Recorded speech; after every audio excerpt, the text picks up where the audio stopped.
Do not be deceived by this sign. This is the Devil's Pass of kayak access points. It's filled with chunk rock that sticks up out, that'll shred the bottom of your kayak if you try and drag it, that will destroy your cart if you try and cart it, and that will break your ankle if you're not paying attention while you're carrying your gear. Don't try and get it all down in one trip.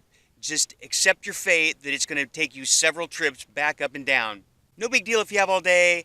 Kind of a headache if you're in a hurry. Wait a minute. I am in a hurry.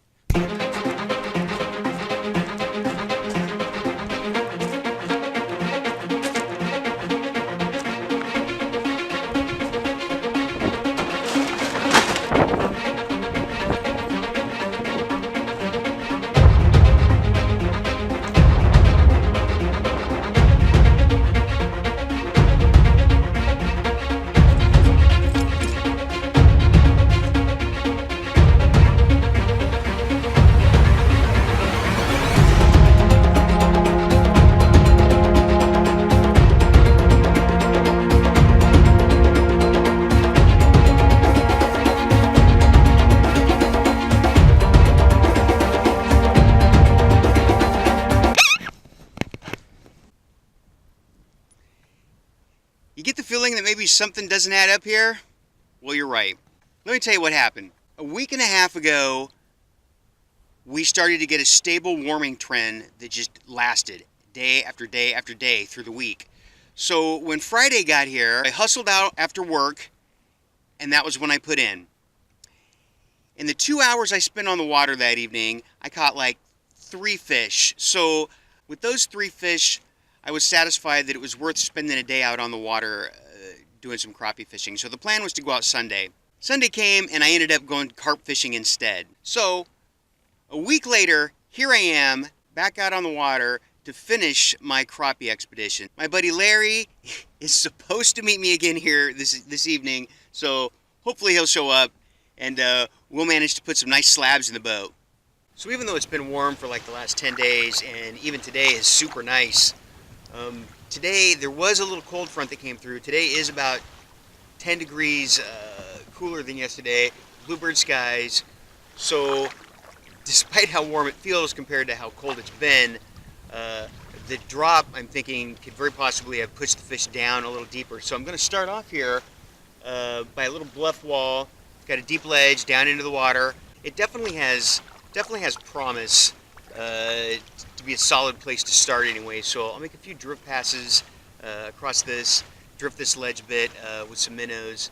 If I see anything good on the sonar, I might park it. But otherwise, I'm just going to move along here for just a bit and see if I can find any active fish. Fishing the bluff wall was a dumb idea. Why would I start there?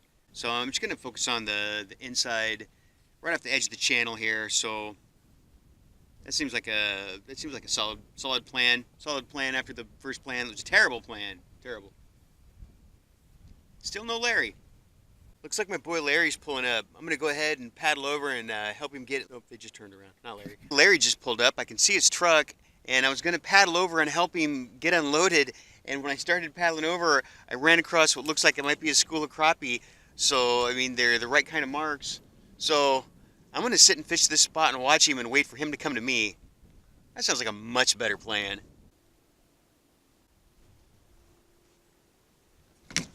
There's one.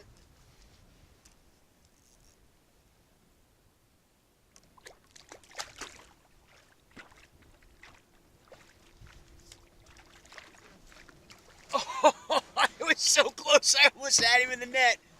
Oh, he came off, but I still almost had him in the net. Oh, man, I thought I was going to save the day with that one. Oh,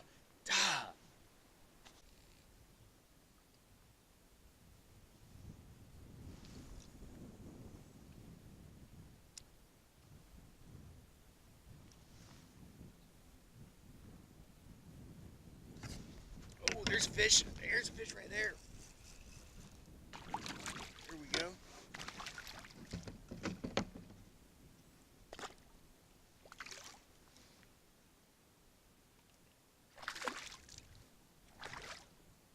I should be using the net because the net was out of the way and I thought it was going to be easy. really. How I got this fish, I have no idea.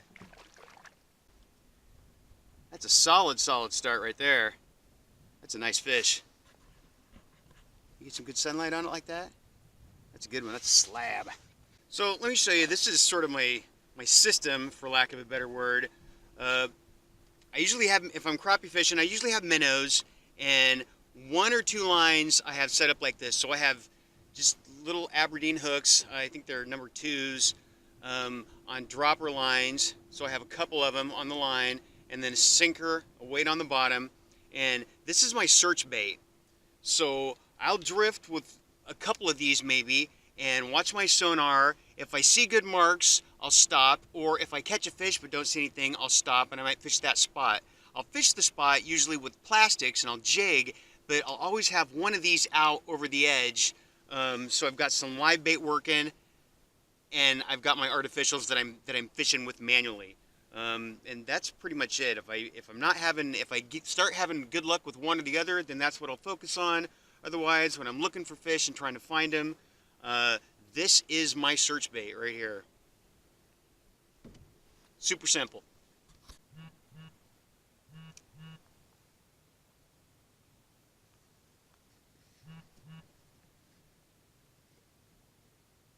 All right, we just got a bit here, and we're in.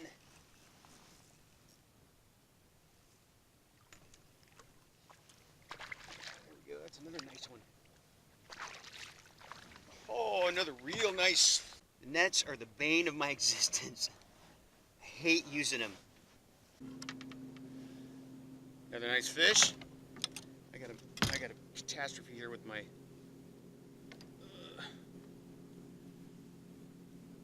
Another good solid fish right there. It's just always the net, man. It's just nothing but trouble for me. That's why I end up trying to not use the net and then lose my fish. Of course, sometimes I use the net and lose the fish. So, anyway, another solid crappie right there. That's 2. Feeling much better about the way things are picking up here. And it's a good thing I didn't go paddle to get Larry to help him put in, because that wasn't Larry. Larry, still a no-show. Well, Larry is missing in action again. So, I don't know what happened with Larry. I'm sure he's got some good reason why he's not here. He was supposed to go camping tonight, and he was going to do some paddling camping. So, unless he's planning on paddling in the dark to make camp, I think something must have tied him up. So, at any rate, a couple nice fish. For being a slow bite, I feel pretty good about just finding them and getting on a few fish. That's how it goes sometimes. You know, a few good fish is still better than a skunk anytime. So, I'll take it. As it is right now, I'm starting to lose my light. I still have to paddle in, so I'm going to be paddling in the dark if I don't make a move right now. So until next time, paddle up. Let's go looking for a fight.